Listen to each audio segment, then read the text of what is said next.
A supreme smackdown by the Supreme Court against Donald Trump, a 9-0 ruling in the Abrego Garcia case, ordering Donald Trump to use the language of the Supreme Court, facilitate the return of Abrego Garcia from El Salvador back to the United States after he was kidnapped from Maryland, disappeared to that concentration camp in El Salvador. It also comes on the same week where Nayib Bukele, the authoritarian leader of El Salvador, will be visiting the United States. So it's hard for the Trump regime to make excuses, though they will try, that they're unable to coordinate this right now. They tried to do that after the Supreme Court made that ruling before the district court judge, Judge Zenas in Maryland, who made the initial order to return Abrego Garcia that was eventually appealed to the Supreme Court. The Department of Justice lawyer showed up with no facts, no knowledge, and a bad attitude, which did not play well with Judge Zenas, who excoriated the Trump DOJ lawyer in the court. We'll talk about what went down, what's the status of the Supreme Court's order, its directive. How is the Trump regime responding to it? They're kind of pretending that the order is not what the order is, but we'll go through the order so you can see it for yourself. Insider trading alert, ding, ding, ding. The question becomes, who knew what when Donald Trump earlier this week announced that he would be pausing a lot of the tariffs against most of the world other than China, although when you dig a little bit deeper into the announcement, the effective world tariff rate still remains at around 25%. But Trump makes this announcement. Now is a good time to buy at 9:07 a.m. on his social media platform. A few hours later, he makes an announcement of the so-called tariff pause. Right before he makes that other announcement, you start to see these exchange traded funds like SPY and QQQ and others that are tied to the S&P and NASDAQ start to shoot up pretty quickly as though somebody knew. And then you start to see other unusual trading patterns. Also, Donald Trump signed off DJT. That also happens to be his stock symbol. And his stock went up a little bit that day and then it went back down. But the volatility of the markets right now, not the way a stable market is supposed to look. It's kind of how a Trump meme coin or some of these quote unquote shit coin crypto stuff looks like. And that's the United States economy now. It's why we're seeing people not purchasing American bonds. It's why we're seeing the treasury yields go up to where they are, the 10 and 30 years. We're seeing mortgage rates at 7%. We're seeing the dollar crash. We'll talk about that and more here. And also Trump's attack on the American Bar Association as more law firms kiss the ring, but other law firms stand up. There's this interesting dynamic taking place there. And we should give everybody an update as well about what's going on in that North Carolina Supreme Court race. The North Carolina Supreme Court made a ruling related to the North Carolina Supreme Court race. Many people call it like a mixed ruling, but it's still, in my view, problematic. Justice Riggs is going to be appealing it. It's not as bad as many expected the ruling was going to be, but we'll break it down in the details that you expect on Legal AF. Michael Popok, sir, how are you doing? Oh, I'm doing great. You know what? The one good thing about the Trump administration, it proves the importance of federal courts and lawyers and law firms who are courageous. But we're watching, if you distill it to its essence, are federal courts doing what they are supposed to do to be the firewall of our democracy. Sometimes it's affirmed by the United States Supreme Court, sometimes 9-0 affirmed by the United States Supreme Court, and sometimes the Supreme Court tries to find a way through a technicality to reward or to not have a confrontation directly with the executive branch. But the federal courts have to do their job, and they are. Law firms, because every one of these cases that you and I talk about has I'll just say it out loud, has a courageous law firm behind it, whether it's an attorney's general office or it is a private law firm that's doing pro bono, God's work, free work, like Quinn Emanuel representing the Abrego Garcia family. And that stands in stark contrast. I mean, it really is showing the fissure that's in your and my profession. We've got about, it's probably up to $1 billion worth of tribute that's going to be paid by about a dozen law firms who are just bending over for Donald Trump, giving him, first of all, an amazing talking point that supports his weaponization of the judicial system by having these law firms effectively admit guilt when they were not guilty, admit that their pro bono programs, which are done for the public good and are done for free, were somehow weaponized against him and MAGA and conservative causes. It's a terrible talking point to have handed Donald Trump, but these major law firms, many of them based in New York, many of them that you and I know well, one of which I worked at. But in contrast, you've got a smaller subset of law firms that are taking it to the courts. And so as the Trump administration attacks, and we'll talk about it today, the American Bar Association, and attacks law firms, others are standing up to replace them on the line. It's almost like the Revolutionary War when they wiped out the first line with the muskets. There's another line right behind it firing away. And that's what we have to do here in America. We can't allow a fear that we will be the next one bashed to stop us from doing our job. That's judges, that's lawyers and law firms, and that's independent media and commentating like we do here on Legal AF on Midas Touch. Let's take a look what the Trump regime is saying after that 9-0 ruling by the Supreme Court. You had John Favreau from Crooked Media. He goes, Supreme Court in a unanimous decision. He has a legal right to be here, Abrego Garcia, and you have to bring him back. That's basically what the Supreme Court said, facilitate his return. To which Stephen Miller, one of Donald Trump's top advisors, says false. SCOTUS rejected the lower court and made clear that a district court judge cannot exercise Article 2 foreign affairs powers. The illegal alien terrorist is in the custody and control of a sovereign foreign nation. I mean, that's quite literally the opposite of what the Supreme Court actually ruled. And Popok, as I always say, regardless of what political party that you're from, this is a 9-0 decision by the Supreme Court. 6 of those justices are viewed as quote unquote conservative.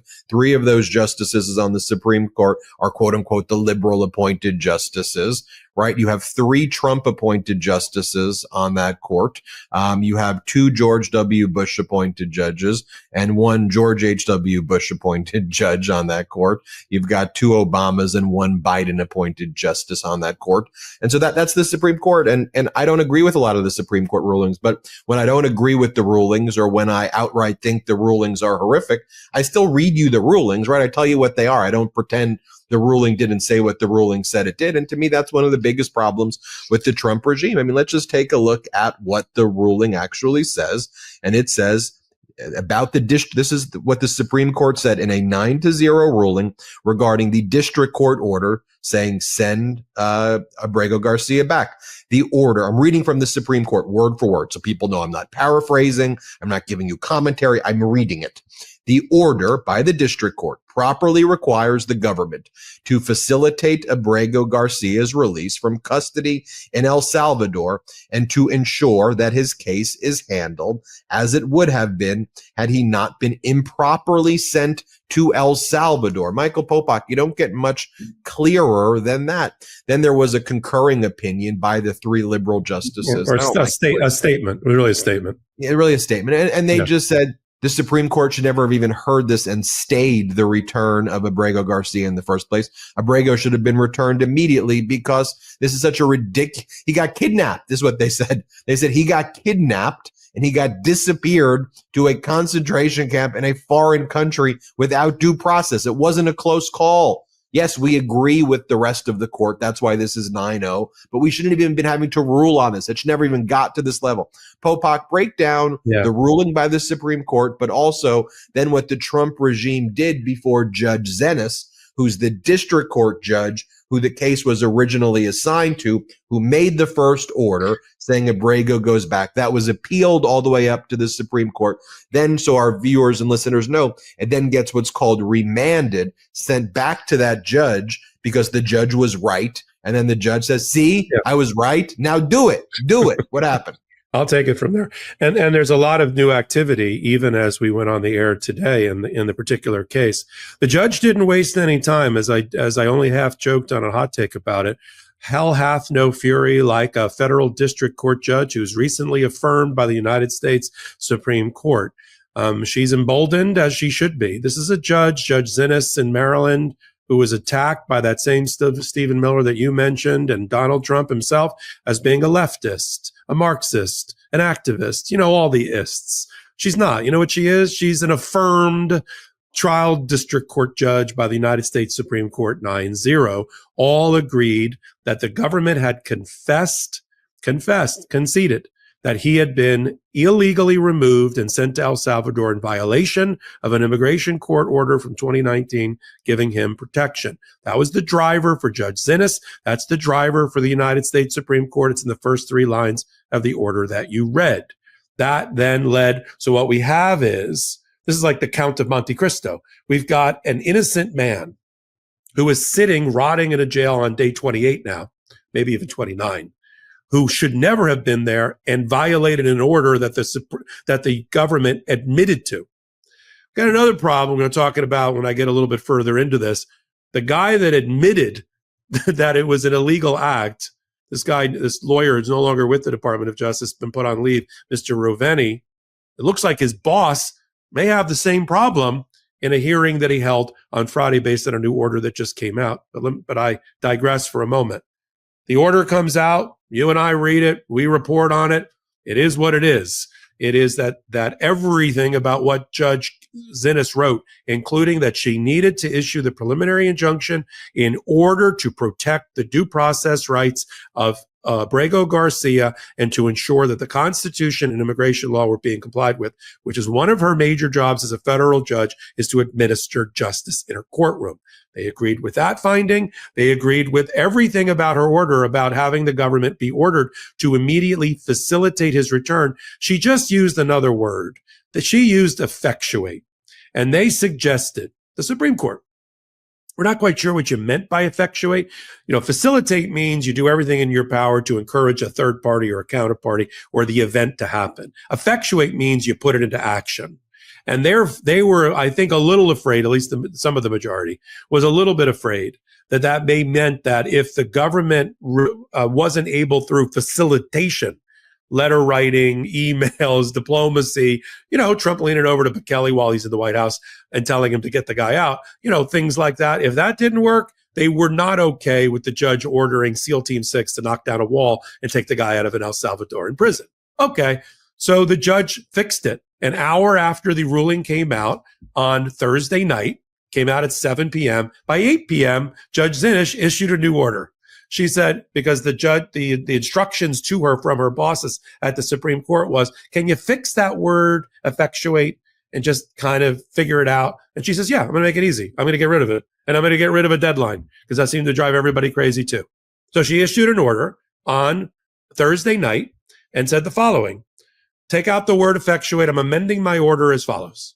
You are to use all necessary steps to facilitate his return. And you are to tell me what those are. You are to report to me tomorrow morning at 9:30 a.m. about what you've done already, because you've been sitting on this for 2 weeks while the guy rots in jail. Tell me already what you've done, which is the Supreme Court has said you have the right to know, Judge, and you need to know what steps have been taken, what steps will be taken, and to administer justice. Tell me by 9:30 in the morning what steps you've taken. Instead, at 9:30 in the morning, there's a filing, and it says, we're not going to tell you. We're still figuring things out. The deadline is, you can't set a deadline because didn't you see that part in the order, Judge, where it said that if there's foreign affairs you have to defer to for the executive branch, which is what Stephen Miller crowed about, which is not the heart of the matter. It was just a throwaway line about one word and about deadlines. She said, that's not what the order says. So the order doesn't say that I can't set a deadline. I can't administer this case and justice. It just said that the deadline had already passed that I set last week, 2 weeks ago, for his return because of the legal process and the stay that was entered. And I'm not going to touch on their problems with foreign affairs because I'm removing the word. So, and she was kind to them in the beginning. She said it was a 4-page Supreme Court decision. How long is it taking you to evaluate? It wasn't. It was a page and a half. The rest was the statement by Sotomayor and the others. The main heart of it is less than, I think it's 3.5 paragraphs. So she said, I'll give you till 11:30. There is a man rotting in a jail who the government has admitted has illegally been deported and removed over violation of another federal court order. So that is not something, you don't get to come into court then and say, oh, I got personal time off, Your Honor. It's the weekend. I got tickets for a wine festival or whatever it is. No. So she said, you got till 11:30 and I'll see you at 1:00 at my hearing. 11:30 came and went yesterday. And they had time to file the paper saying they weren't going to comply, but they didn't comply. Oh, Judge, you're totally unreasonable. You can't set deadlines. That's what the Supreme Court ruling says. That's not what the Supreme Court ruling says at all. So she got him into court on 1:00, and now we got a change in jockeys. Same horse, same dying, dead horse for Trump, but a new jockey. Exit Mr. Roveni, who's been fired for telling the truth. Enter Drew Ensign. Drew Ensign, you may remember, was just busy last week getting excoriated by Judge Boasberg about him lying or the Trump administration not telling the truth about the Alien Enemies Act.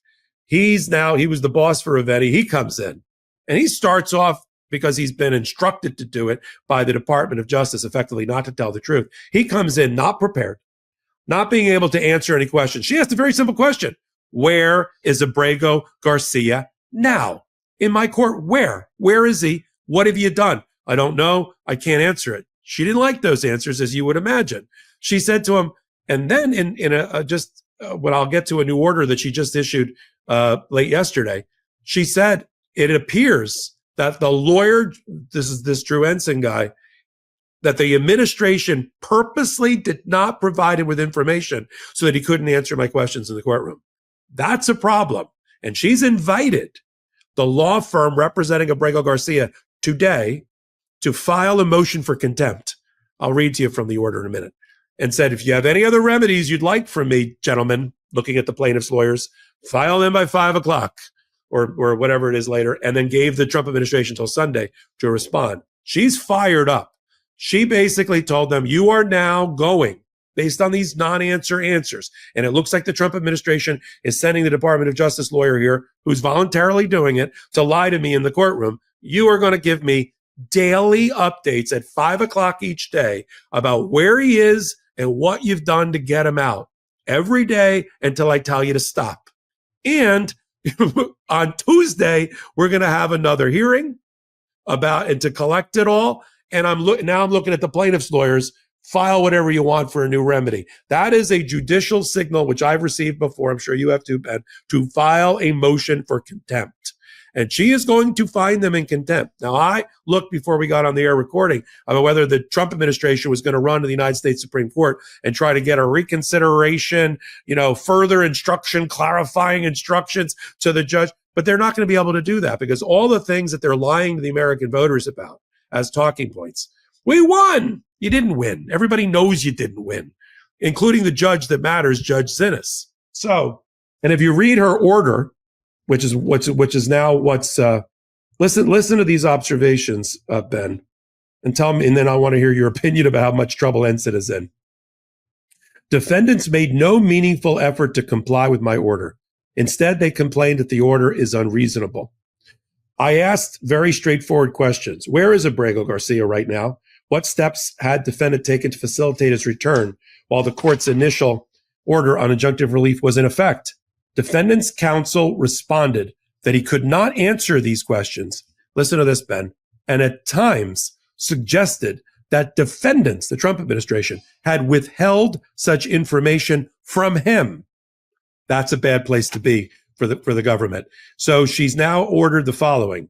Beginning April 12th and continuing each day until I tell you to stop, until further order, defendant shall file daily at 5 p.m. a declaration by an individual with personal knowledge regarding the current physical location and custodial status of Abrego Garcia, what steps they've taken to facilitate his immediate return, and what additional steps defendants will take and when to facilitate his return, with a follow-up in-person hearing scheduled for Tuesday. And then she ends it with this. To the extent the plaintiffs seek additional relief, attention Quinn Emanuel, law firm, their motion shall be filed on Saturday with a response on Sunday. What do you think happens next, Ben? You know what I would like to see happen is actually a contempt order that has teeth in it. And I think what needs to be figured out, though, is when the Department of Justice is the bad guy and they don't enforce the rules. And as we'll talk about later in the show, they're even attacking the nonpartisan American Bar Association, which puts forward the model rules of civility, of procedure, of ethics. They're attacking the American Bar Association as a leftist radical regime, when we all know that the ABA has right-wing people, left-wing people. Just, it's the ABA. It's just an association that puts forward ethics rules. The question becomes, what happens after the contempt order with teeth? And can you start to hold some of these lawyers accountable who show up there and lie to the court? What are the levers of accountability where, look, in a normal case, monetary sanctions for hundreds of thousands or millions of dollars could be a deterrent. The problem is it's our taxpayer dollars. And guess what? The dollar's crashing. The bond market's crashing. Okay, you pay the money into the federal courts and then it just goes right back into the federal government. So monetary sanctions, which is a normal remedy for something like this, that won't necessarily suffice. If you throw somebody in jail, or you start saying, okay, the contempt procedure is jail, what's preventing the Department of Justice from saying, well, no, or pardoning the person right away? Is the federal court going to literally have to use its bailiffs to house somebody in a jail, in the courthouse, which doesn't seem realistic? Or what about a bar license referral? Yeah, but that's exactly where I'm going. So the question is, bar license referrals, but then also, does that basically mean anyone who's remaining at the DOJ who could potentially be somewhat competent? Does that just force everybody to leave because I'm just going to lose my bar license? So it's a tricky remedy. But what I want to talk about, Popok, when we get back from our first break, though, also as we talk about another announcement by the Trump regime, by Pam Bondi, that they're dismissing criminal charges against the against the person they alleged to be an MS-13 leader from Virginia, the biggest MS-13 leader. They said he was just living there, just living his life, and everybody. It was a very suspicious and fishy tale to begin with, the way they framed it, and they rolled it out with this propaganda, press event stunt. Now they're dismissing these charges against this so-called MS-13 leader who, maybe they don't want to give him due process because maybe he isn't who they say he is. But ultimately, Popok, what's interesting about this case, this Abrego Garcia case, and why it's so important is it ties everything together in the fundamental principle of due process. And someone like Abrego Garcia, who was never charged with any type of crimes before, not giving him process, disappearing him to El Salvador, everybody would be they start with Abrego and then they would move on to everybody. We see Donald Trump's executive orders this past week where he went after Chris Krebs in the Oval Office and Miles Taylor, who worked in his first administration, Krebs in cybersecurity and intelligence, Miles Taylor, who worked with the VP and in Homeland Security, and he ordered and instructed the DOJ to go after them. That's step one. Then they go after everybody and everybody. So this is the fundamental case. Abrego Garcia is on due process.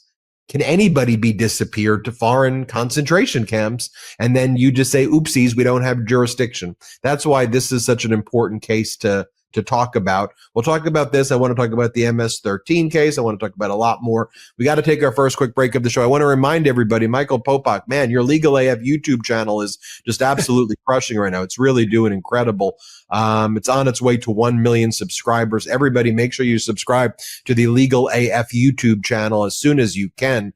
Also, Michael Popok, the Popok law firm that you started, after our last episode, got so many phone calls and emails and inquiries. So just so everybody knows, if someone that was involved in a catastrophic injury, it's horrible situations, but this is where Michael Popok's firm and Michael Popok's been on the front line. So if someone's been in a catastrophic injury, like a trucking accident, a wrongful death case, an injury, a serious injury where, there's surgeries that are needed, medical malpractice, negligence, sexual assault, sexual harassment type cases, you reach out to Popok's law firm. They have people who are on the phones right now. The consultation is free. And we got so many requests that people said, hey, I've got this issue or I got that issue. Well, Popok has the law firm now. He's only handling those real catastrophic injury cases. So, if it's that type of case, go reach out to Popok's firm. Where can they reach out, Popok? Yeah, thanks, Ben. Appreciate you standing on the shoulders of Legal AF and the work we do. 1-877-POPOK-AF. And the website's easy too, www.thepopokfirm.com. Let's take our first quick break of the You can see almost right away, Popok, as soon as you make the announcements, you can almost see in real time, when you monitor the website, people showing, you can see it popping up, where they're popping up. But cool. All right, we'll be right back after it's quick. We'll be right back after our first quick break of the show. We got a lot more to discuss. 4 companies control over 80% of the U.S. meat industry. And China now controls the largest portion of U.S. pork. And wait till you hear this. Over 80% of the antibiotics in the U.S. are fed to animals. So what can we do about this? Let me tell you about a company that's coming up swinging on behalf of American family farms and your family's food security. Moink. The business is simple. Moink's meat comes from animals raised outdoors, where a pig is free to be a pig. Their farmers are given an honest day's pay for an honest day's work, and they deliver meat straight to your doorstep at prices you can actually afford. Support American family farms and join the Moink movement today at moinkbox.com/legalaf right now and get free wings for life. They're the best wings you'll ever taste for free, but for a limited time. Spelled MOINK box.com/legalaf. That's moinkbox.com/legalaf. As a kid, I loved eating cereal, but as an adult, I don't want all that sugar. And most cereals don't give me the protein I need. Then I found Magic Spoon, a nostalgically delicious cereal that tastes just like my childhood favorites, but without the sugar and with a ton of protein. And if you're already a Magic Spoon fan, I've got big news. Magic Spoon has turned their super popular cereal into high-protein treats that are light, crispy, and taste just like those classic crunchy cereal bars. Magic Spoon's brand new treats are so delicious and have already become my favorite before or after gym snack. Magic Spoon has literally changed the way we view our pantry in my family. Now when my wife and I are looking for a quick high-protein snack that makes us instantly nostalgic with that warm and fuzzy comfort food feeling, we reach for Magic Spoon's new cereal bars. Every serving of Magic Spoon cereal has 13 grams of protein, 0 grams of sugar, and 4 grams of net carbs, so you can feel good about what you're eating. The most popular flavors are fruity and cocoa, and there's so many more. Magic Spoon's brand new treats are crispy, crunchy, airy, and an easy way to get 12 grams of protein on the go. And for the first time ever, Magic Spoon treats are available in grocery stores with delicious flavors like marshmallow and chocolatey peanut butter. Magic Spoon treats have replaced all my other bars. Just the right balance of delicious flavor, great mouthfeel and texture, and the best part, they are high in protein and low in carbs. Don't tell my wife, but after a long day of Legal AF video recording and research, Magic Spoon has become my occasional midnight snack treat. Honey, we're out of Magic Spoon again, a common refrain in my household.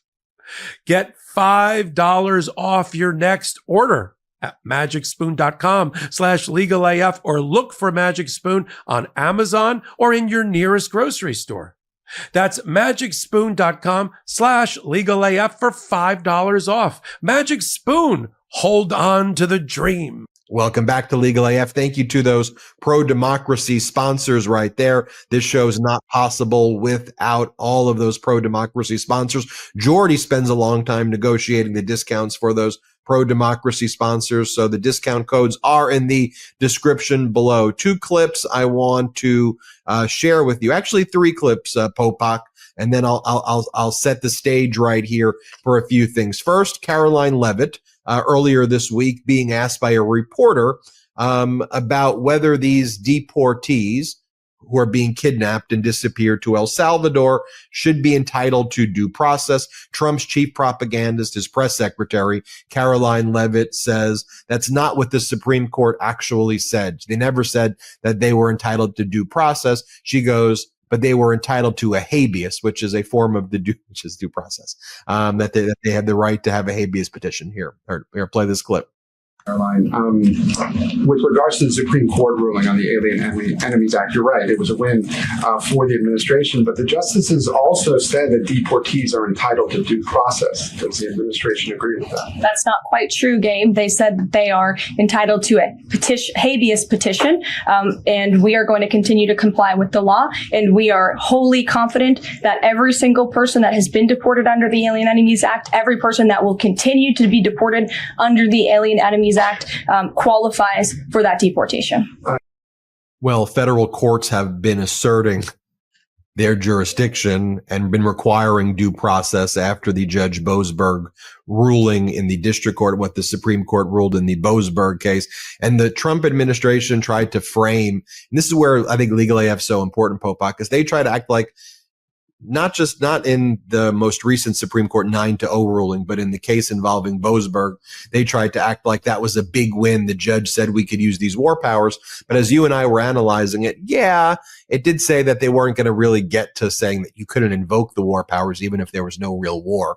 The Supreme Court didn't say we have real jurisdiction over that, but they did require these habeas petitions to be filed. And now even Trump appointed judges, like in Texas, when you take together the Abrego Garcia ruling, the Supreme Court's other ruling, even Trump appointed judges are like, you're not going to disappear people in my jurisdiction without at least giving them a hearing. There's going to be a hearing.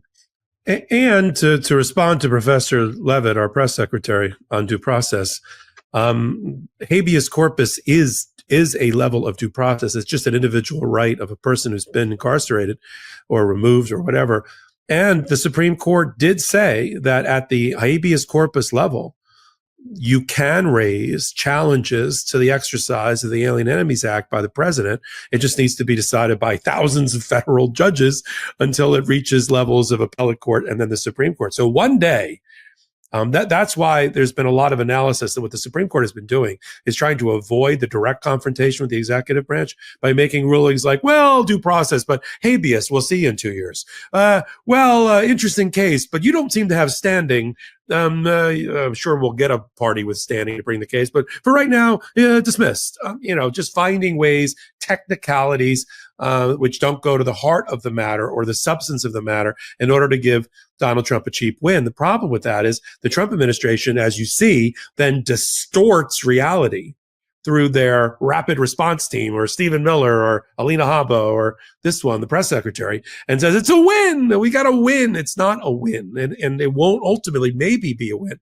We'll have to see next term in the Supreme Court when these things come back around after properly being now, if in the habeas corpus arena, litigated. But that's where you can challenge the fake use of the Alien Enemies Act. But it's got to be prisoner by prisoner, one by one, not this class action thing or national injunction thing and they're not even consistent with due process. I mean, you did a great interview of my home state governor, Murphy. I happen to live right across when I lived in Jersey, I lived right across the water from him. I used to see his helicopters when he had a party at his house in Monmouth County. I used to see the helicopters come across the water to his house. And Alina Habba, of course, went on television and attacked him. And her eyes lit up when she got to the words in her script, whoever wrote it for her, about due process. Like, they're standing in the way as a sanctuary state, and we're going to prosecute potentially Governor Murphy because we gave these people due process. I'm like, oh, here we go. Now they finally figured out what due process is. So now they're going to be claiming they used it all the time. Was it due process when Pam Bondi stood before a bank of cameras and microphones and went after this poor guy and said he was MS-13 in order to make a cheap political point? And then 2 weeks later had to dismiss the case against him? Was that due process? There's many, many ways to violate due process. You and I are eventually going to touch on the raids of the LA schools that happened and where they sent in ICE and Department of Homeland Security gun-toting, badge-wearing people to go and do a quote-unquote fake welfare check on a couple of 5th and 6th graders without their parents present in order to find out if they were illegal or not. And so this is the world that we live in now. I don't know if you caught it, Ben, on some reporting. There's a lawyer representing a document and other people in immigration matters, and the Department of Homeland Security tried to pick up his cell phone, a lawyer, Pick up his device to take a look at it. There's no respect for the rule of law. Yeah, that's why these federal courts are so important. So here's what I want to show you. I want to show you shot chaser right now. The shot I want to show you is Pam Bondi's press conference from a few weeks back, where she said, we got a mission accomplished.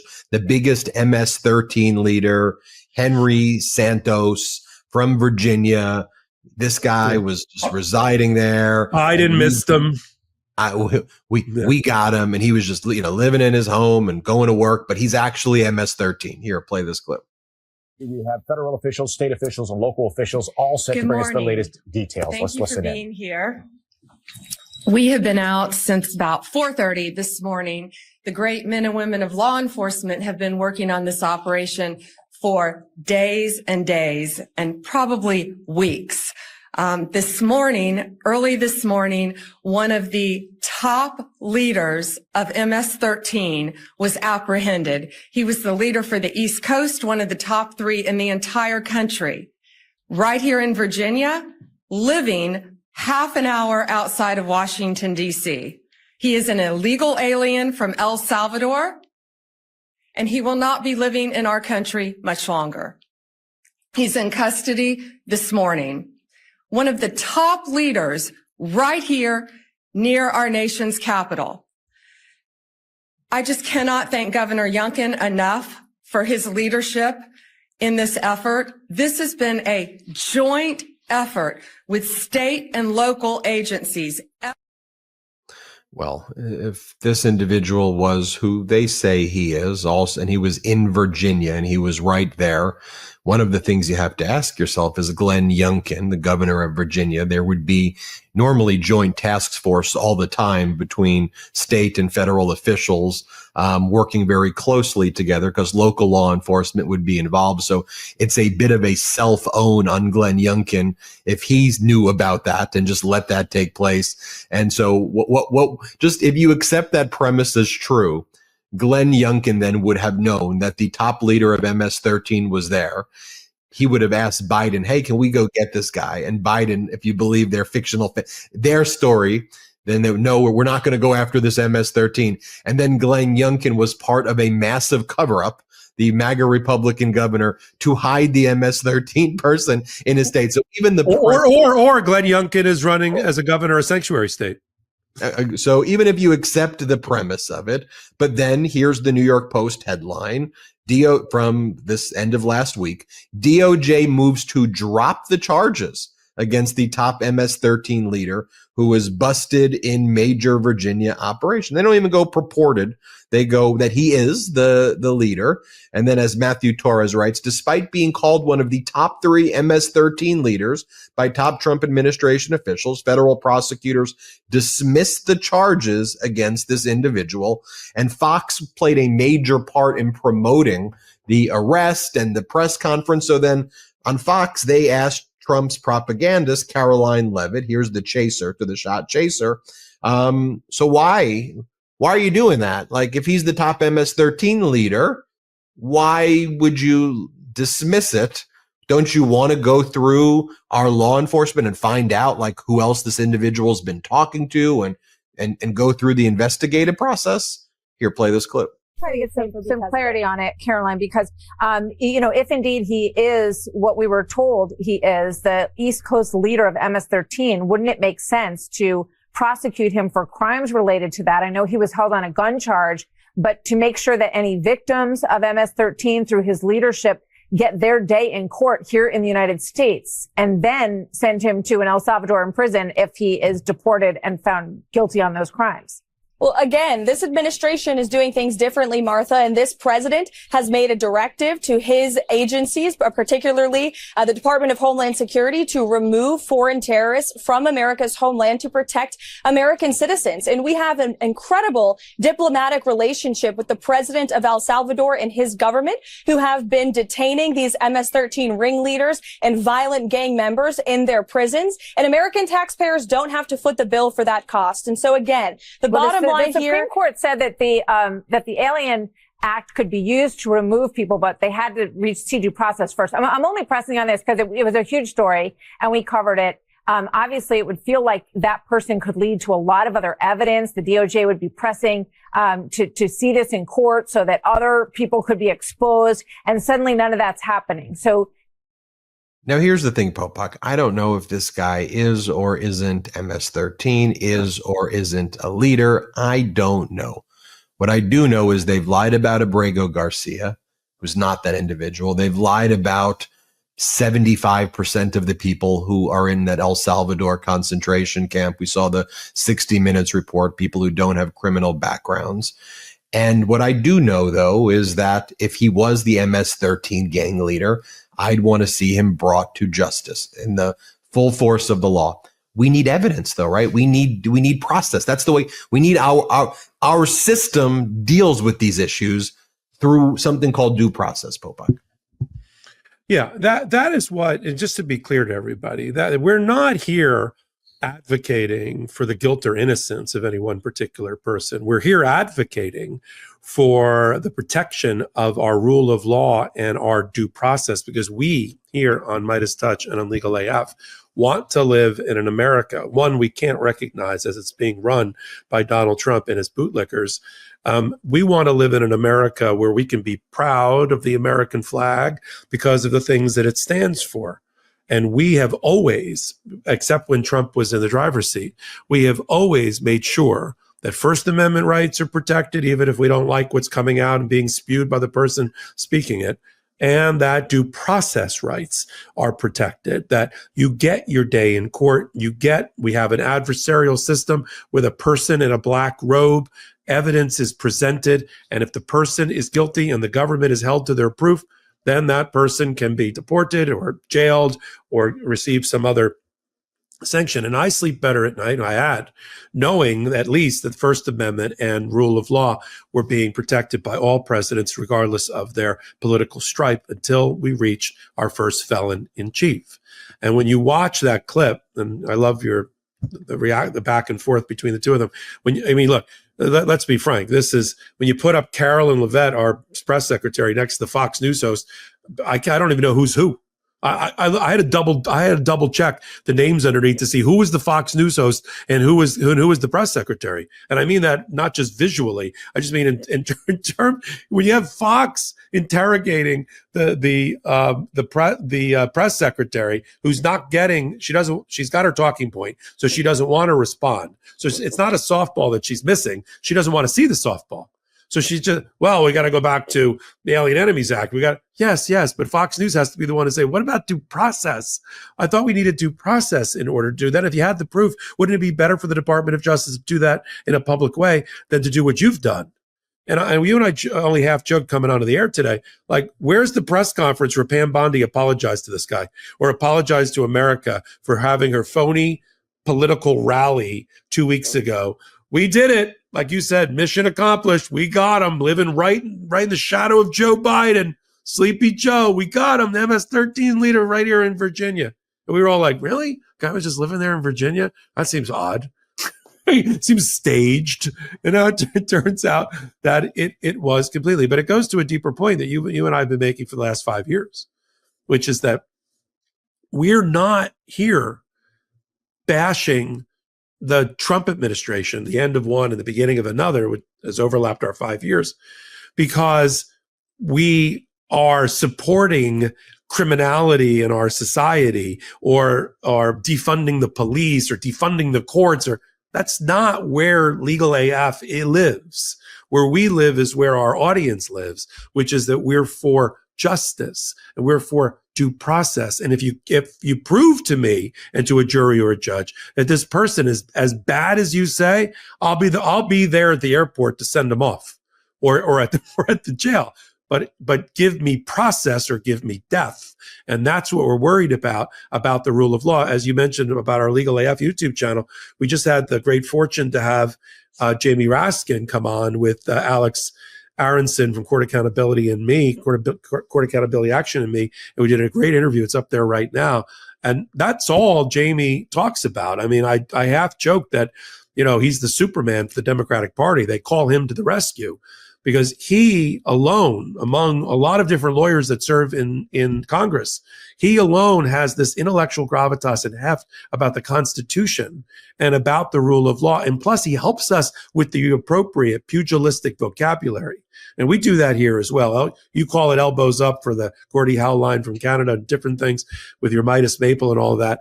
But that's what we need to do. We need to change the vocabulary. He says, I'll leave my comment on this. Jamie Raskin says it's not a constitutional crisis. It's a MAGA full frontal assault on the Constitution. Let's call it what it is. Then we know what the enemy is so that we can fight back. You'll all remember on that, or you can go back and hit rewind on that first Caroline Levitt press conference.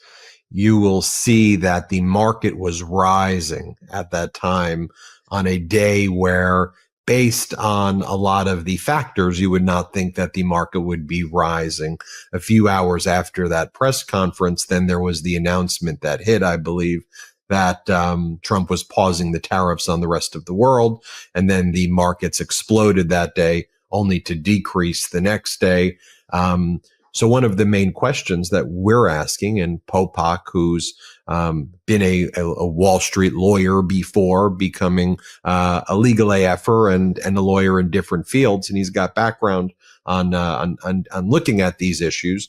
I mean, the behavior here seems to at least have the indicia of market manipulation and inside trading. I want to talk about that. And even today, as we're recording right now, and it was announced today that there was going to be exemptions on iPhones and other electronics and semiconductors from the 145% tariffs against China, which Trump said at the end of last week was not the case. And all of the Trump propaganda said, nope, the tariffs apply to all of those things. And then over the weekend, after the markets closed, we now are getting different, if you even want to call it guidance.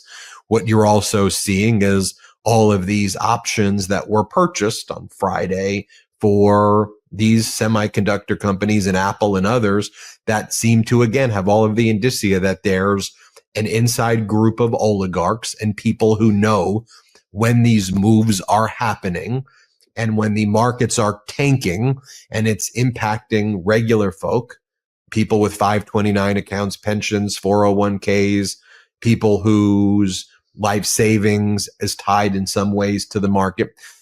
People don't have the luxury. They're not day traders. They're not going, they're not dealing with this stuff. And they're getting screwed over by and traumatized. And it seems that, yes, there's incompetence by Trump. Yes, he's an idiot. Yes, there's all of this, but there also seems to be an aspect of this that's focused on market manipulation. It appears, it's my opinion. It's an appearance. And we'll go through the data when we come back from our next break. We'll talk about the attack on the ABA, and quickly we'll talk about the update in the North Carolina Supreme Court. But let's take our last quick break of the show. Before doing that, let me just remind everybody about Michael Popok's YouTube channel, the Legal AF YouTube channel. It's doing incredible right now. It's on its way to 1 million subscribers. I'd love to see it hit 1 million soon, over 100 million views in a very short period of time. Subscribe to the Legal AF YouTube channel. Tell your friends, family, coworkers, everybody about that. Is more important now than ever. Also, as I mentioned before and already, you've gotten a lot of inquiries today. If you or someone you know have been in a catastrophic injury and you want a free consultation, whether you have a lawsuit, a case against an entity or someone based on your situation. It could be a medical malpractice case, a negligence case, car accident case, trucking case, case like that, requires surgeries, wrongful death cases. Reach out to Popok's law firm. Popok, where do they go? Yeah, and by the way, on that, I had a national practice before I formed this new firm to focus on catastrophic injuries where I could be of help. But we're already getting clients and contacts from 40 out of the 50 states. It's been very rewarding for me to be involved with this, and people can reach out to me and my firm for that type of injury type case at two places. It's the 800 number 1-877 Popok AF. What else? And then the website is the Popok Firm, the POPOK firm, FIRM.com. And both they'll all lead you to the right place for the free consultation. We'll be right back after our last quick break of the show. Delete Me makes it easy, quick, and safe to remove your personal data online at a time when surveillance and data breaches are common enough to make everyone vulnerable. Data brokers make a profit off of your data. Your data is a commodity. Anyone on the web can buy your private details. This can lead to identity theft, phishing attempts, and harassment. But now you can protect your privacy with Delete Me. What do data brokers do? Your name, contact info, social security number, home address, even information about your family members could all be compiled by data brokers and sold online. As someone with an active media and social media presence, privacy is really important to me. And making sure my family and I are protected 24/7 from bad guys trying to hack us, steal our identities, and credit and dox us. Take control of your data and keep your private life private by signing up for Delete Me. Now at a special discount for our listeners, get 20% off your Delete Me plan when you go to joindeleteme.com/legalaf and use promo code legalaf at checkout. The only way to get 20% off is to go to joindeleteme.com/legalaf and enter code legalaf at checkout. That's joindeleteme.com/legalaf, code legalaf. The weather, it's heating up, and your nighttime bedroom temperature has a huge impact on your sleep quality. If you wake up too hot or too cold, I highly recommend you check out Miracle Made's bed sheets.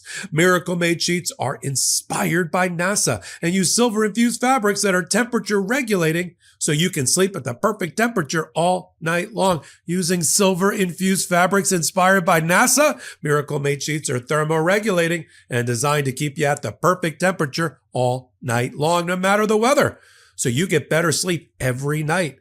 Miracle sheets are luxuriously comfortable without the high price tag of other luxury brands and feel as nice, if not nicer, than sheets used by some 5-star hotels. Stop sleeping on bacteria. Bacteria can clog your pores, causing breakouts and acne. Sleep clean with Miracle. Upgrade your sleep as the weather heats up.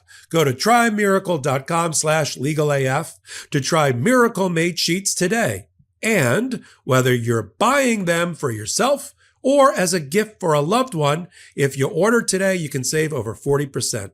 And if you use our promo LegalAF at checkout, you'll get a free 3-piece towel set and save an extra 20%. Miracle is so confident in their product, it's backed with a 30-day money-back guarantee. So if you aren't 100% satisfied, you'll get a full refund.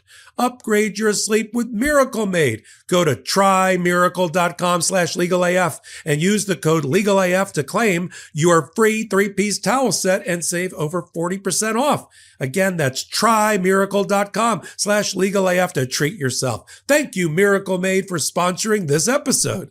Welcome back to Legal AF. Michael Popok, who, knew, what, when, where, why.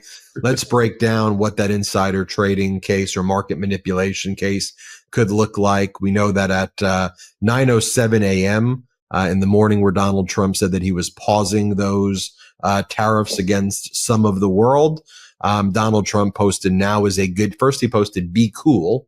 And then he said, now is a good time to buy. It's a very just strange thing for a president to say at all. Like the president should not put his finger on the thumb of the markets ever, like just as a general principle, regardless of the scenario at all.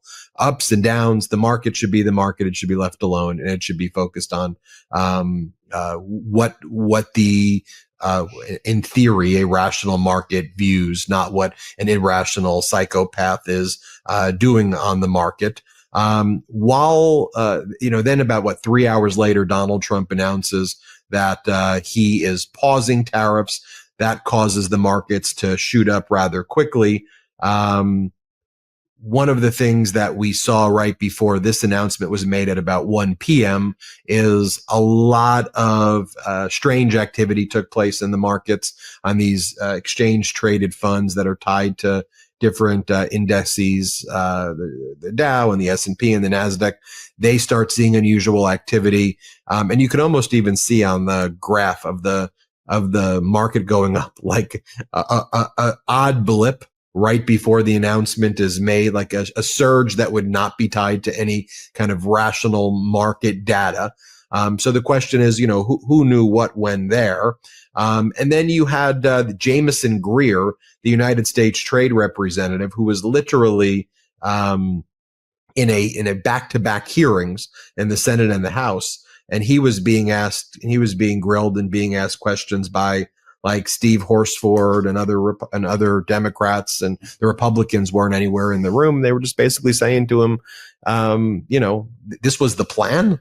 So are you saying that this is what the plan was, to crash the markets, only to then tell people that, that was part of the plan, and now this was our trade strategy? When you said that tariffs are great and tariffs are going to make us rich, then you paused it.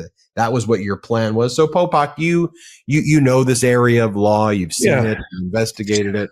It has look, I want to be clear that it's in an investigative stage. We're not saying that it definitely is, just saying that as people with experience in this area, it has the indicia of it. Has all the badges of fraud and insider trading. You've got the president. It was 9:37 a.m. He posted a weird thing only to his Truth Social paid subscriber base, using for the first time, really, if you go back and look, first time he's ever signed off with his stock trading symbol, DJT. He doesn't write that. So it was already like a wink, nod, sting. The sting was on. And we were like, oh, here we go. Now, 3 days before that, either because it leaked out that he was going to do this, I don't think that's the case, or because Donald Trump watched fake news and decided to make it real news. 3 days earlier, the day after Liberation Day on the Thursday, there was a fake rumor that went around that Donald Trump was going to do exactly this, the 90-day pause.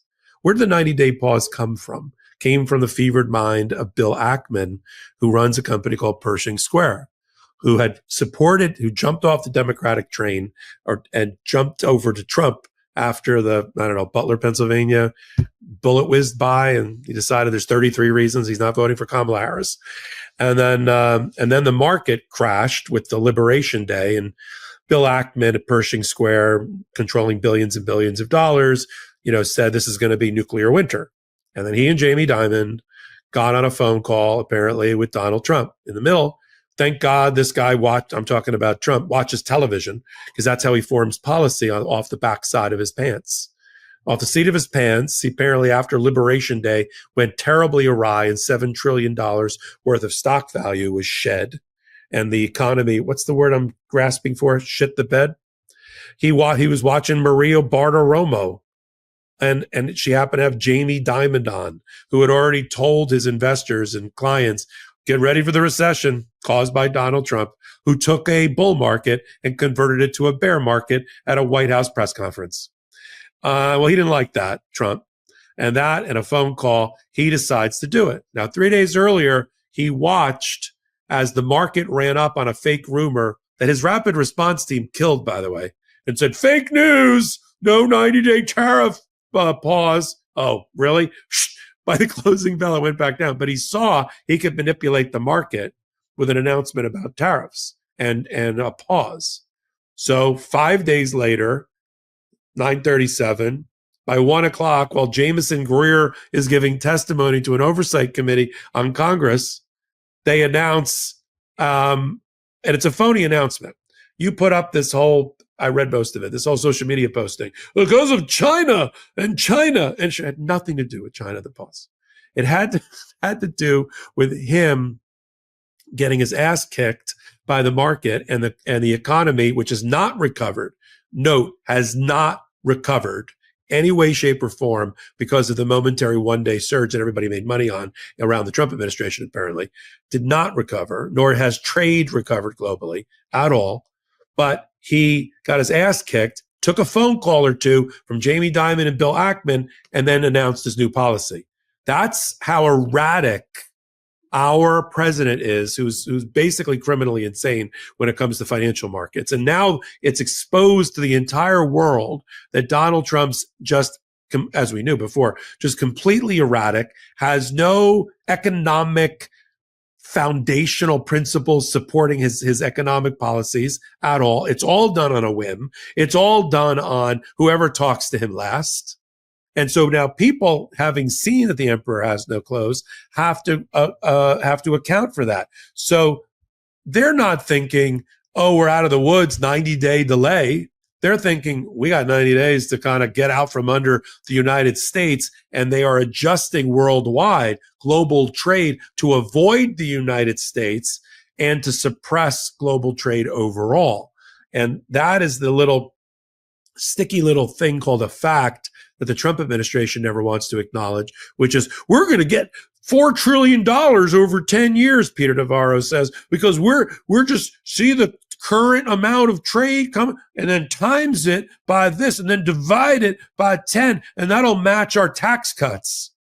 No, because you've left out that trade will diminish to avoid the tariff, lowering the recovery because of people planning around it. That's one. Two, the numbers they're using are all fakakta because they bake in the tariff that's in it. So they're like, we have this X amount of trade. Yeah, but that includes the tariffs that are already there. So you have to back them out. And when you're done, you don't get anywhere near, even on you hit a 3, grand slam home runs in a row, which they're not going to do.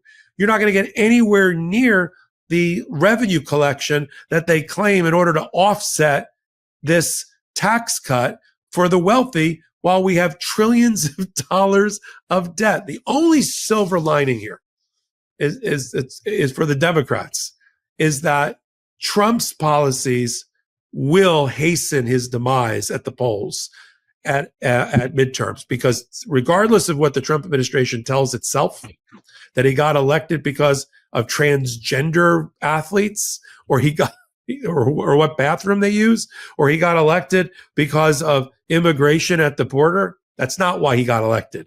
While he got elected is the same reason people get elected for the last 100 years and even before that. It's the economy, stupid. And he's wrecked. The only thing he had going for him is that people thought he would take the platform of a growing Biden economy and make it better and make inflation lower. And he's killed both of those principles. We just have to make sure that the voters don't have amnesia a year and 3 quarters from now, and they vote with their purses and pocketbooks to punish Donald Trump for what he's done. Under former President Biden, the GDP was growing faster than anywhere in the world. It's just an objective fact. We were energy independent, producing the most oil in the world. That was an objective fact. While caring about climate change, that's an objective fact. 16.2 million jobs were created. That's an objective fact. Record low unemployment, 40,000 infrastructure projects, and the markets were growing somewhere between 40 to 55% over the course of the Biden term. All objective facts. And you would have thought that he ushered in what we're seeing now based on the headlines, and everybody was saying there's still 100% chance of recession when Biden was doing his thing and actually fixing things and doing things right. I'll say this, and it's so obvious. If Biden did any of this that was happening right now, he would not only be impeached, he would be imprisoned right now. He would no longer be the president. The fact that we baby Donald Trump and act like, oh, but then he did this, then he did this, then he goes back to golf. Oh, did he make poopy in his diaper today? This is an adult. What are we talking? This is supposed to be the leader of a country. Like, what the hell are we talking about? You've got Prime Minister Carney, a brilliant freaking banker, playing 4-dimensional chess with the bond markets with Europe and Asia. And you've got Donald Trump going on Air Force One yesterday going, oh, I took a cognitive test. Oh, cognitive test, everybody.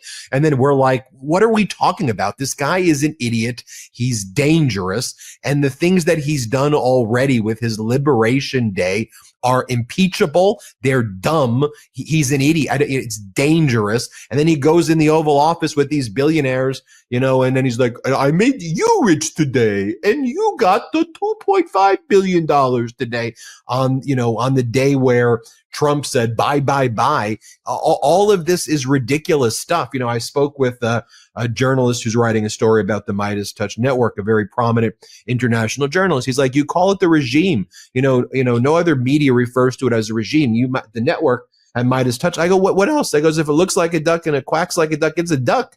This is a North Korea style, stupider than North Korea style authoritarian regime here that has the corruption and the kleptocracy all combined. I'll just say this quickly. Shame on, I think we have a shameless. The coward firms. Let me just do a quick shame on these firms. Kirkland Ellis, Latham Watkins, Skadden Arps, Simpson Thatcher, Paul Weiss, Milbank, Wilkie Farr, Sherman, Caldwelder. These are big law firms that submitted to Donald Trump, agreeing to do pro bono legal services for him in the tune of hundreds of millions of dollars, close to $1 billion in the aggregate. These are law firms. I don't know how you go to law school and then make this how you practice law. Shame on these firms. Shame on the associates who work for them. Shame on the partners who work for them. They will have a real shitty place in history, in the opposite of a pantheon of legal. I truly hope when we get past this era, we don't forget about these freaking cowards. It roils my blood, if that's even a term, riles my blood. These law firms, this crew, right here, the hero law firms, WilmerHale, Perkins Coie, Sussman Godfrey, Jenner and Block. Shout out, to them who have filed the lawsuits against the Trump. The big difference there, just leave that up for a minute. And the numbers next to it are the American lawyer rankings. American Law does the top 200 rankings there. I worked at it was number 1 when I was there. Number 5, Skadden Arps. The difference is the transactional law firms that have a heavy corporate practice and rely on hedge fund representation, private equity representation, and other transactional and regulatory type practice, and make a shed load of money doing that. They bent the knee and cut the deal, art of the deal.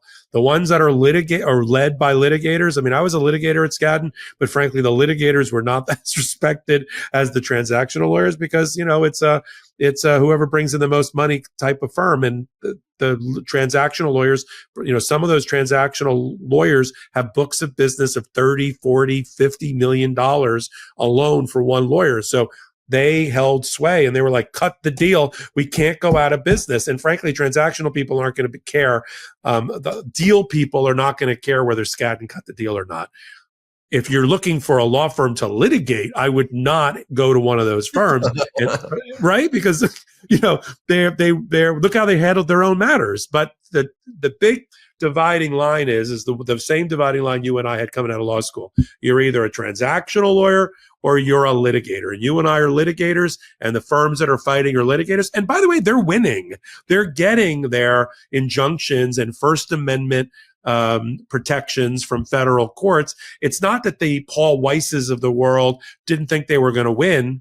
It's just that they wanted to move on with their business, not wreck their profits per partner, and sign the deal. That's it. And look, Ben, how the numbers, Paul Weiss looks like a genius in the coward category because they got away with only $40 million as the first one in. They got the benefit. Now the going rate is $125 million worth of free legal service.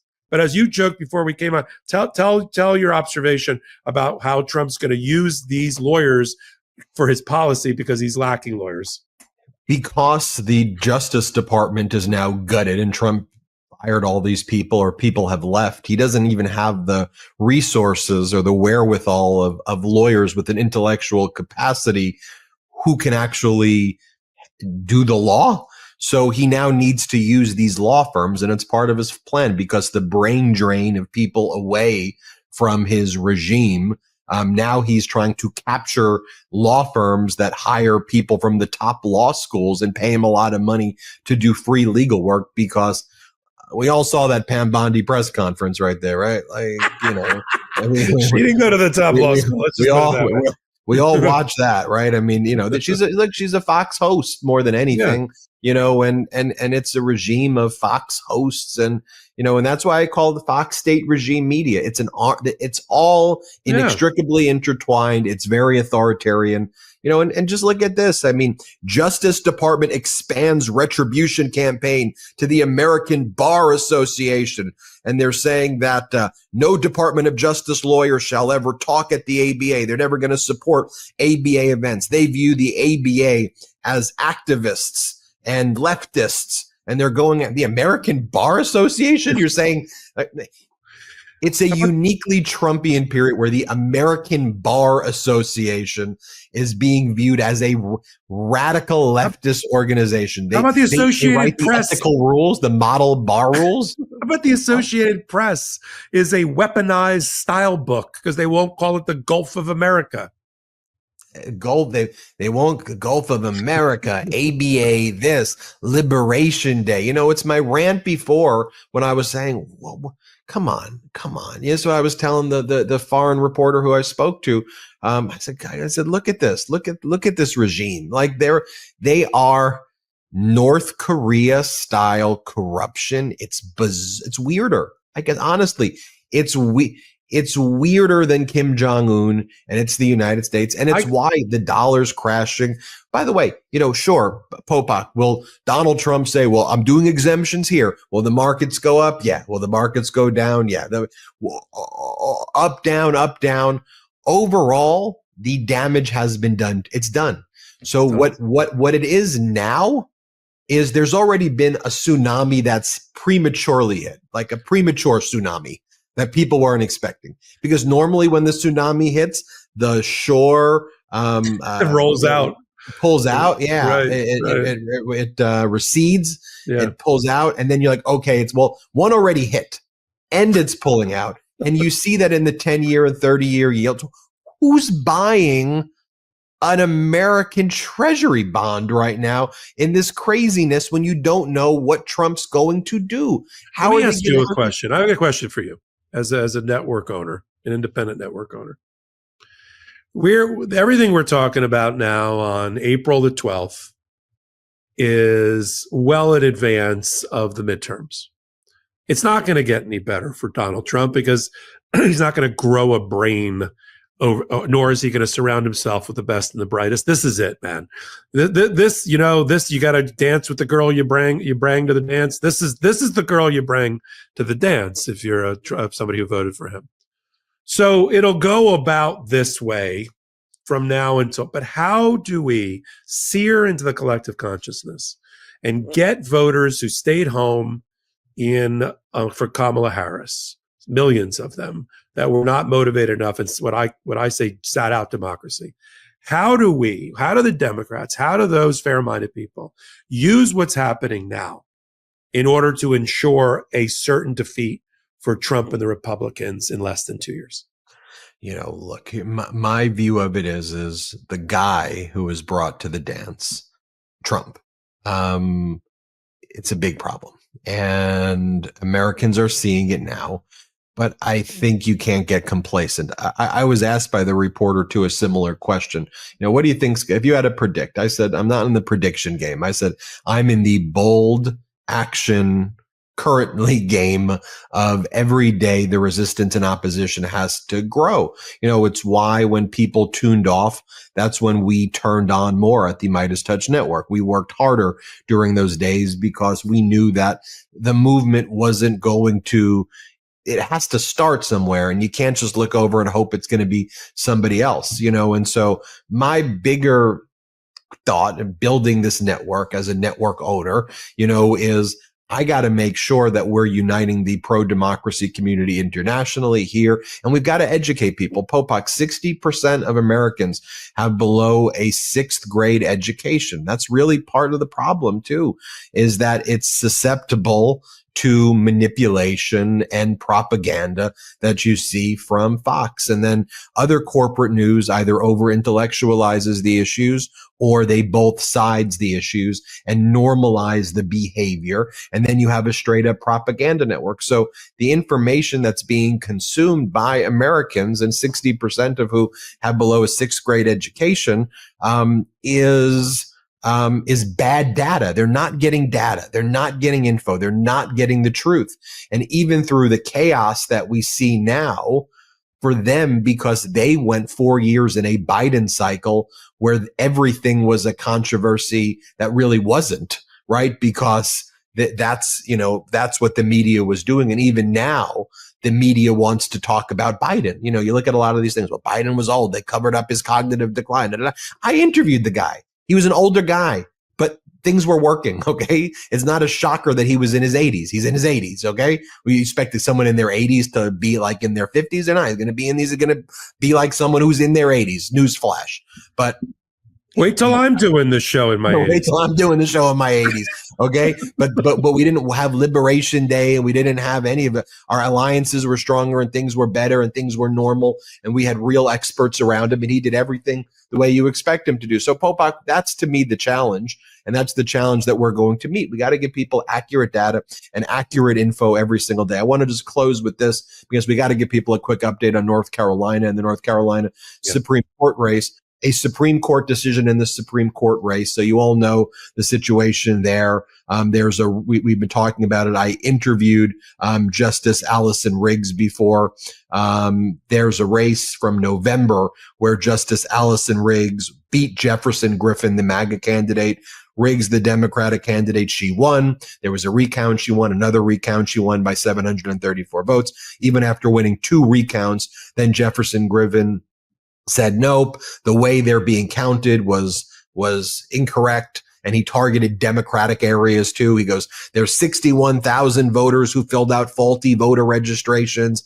And then there's 5,500 overseas and military absentee voters and he picked 4 Democratic leaning counties who didn't provide photo identification with their ballots. So we need to get rid of all of those votes, even though the recounts showed that Allison Riggs, the current Supreme Court justice who was running for the seat, won.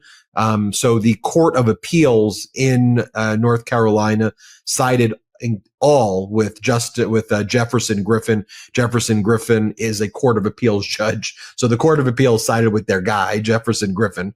And then it went up to the Supreme Court in North Carolina.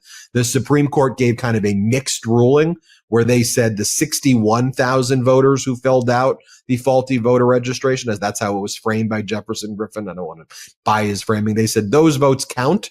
The 5,500 overseas military absentee voters from the 4 Democratic leading counties who didn't provide photo ID, as alleged, they need to confirm their identities right now. So those 5,500 votes are thrown out until they confirm and cure their ballots, basically.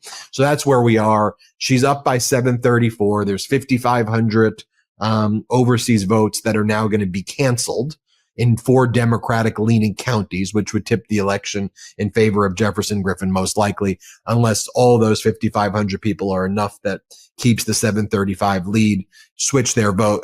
Confirm that they voted. So now in a short period of time, they're going to have to cure their ballots and be reached out to in those specific counties. Allison Riggs, she's going to appeal to a federal court right now, and she's seeking relief in federal courts over the elections because it's a violation of federal law. So that's where we're headed. I had her. Well, let me do one comment on that. What I found fascinating was that's an entirely Republican Supreme Court. The 2 that were in dissent, I thought, the 2 dissented. They wanted to throw out the ballots. No.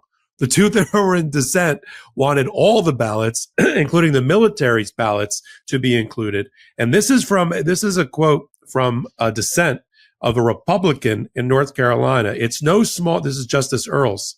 It's no small thing to overturn the results of an election in a democracy by throwing out ballots that were legally cast consistent with all election laws in effect the day of the election. Some would call it stealing the election. Others might call it a bloodless coup, but by whatever name, no amount of smoke and mirrors makes it legitimate.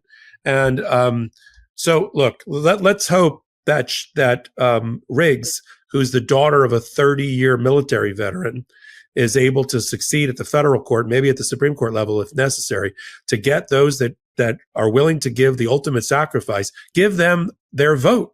This is about a photo ID being attached to a vote. We are supposed to make sure that if we understand the voter's intention, we're not supposed to disenfranchise them and throw their vote into the trash and reward that justice should be ashamed of himself, that he's trying to steal. In order to win, he's got to steal the votes of veterans in a state like North Carolina, which has a fair percentage of veterans and military bases. That is a recipe for future disaster. I believe that Riggs's 735 may still hold, and at the very least, she's doing the right thing to fight for military's right to vote. Yeah, absolutely. And he targeted just the Democratic counties and only this race. So they're saying all the votes counted in the Trump race and other congressional races, but just in this one specific race in Democratic counties only, not Republican counties.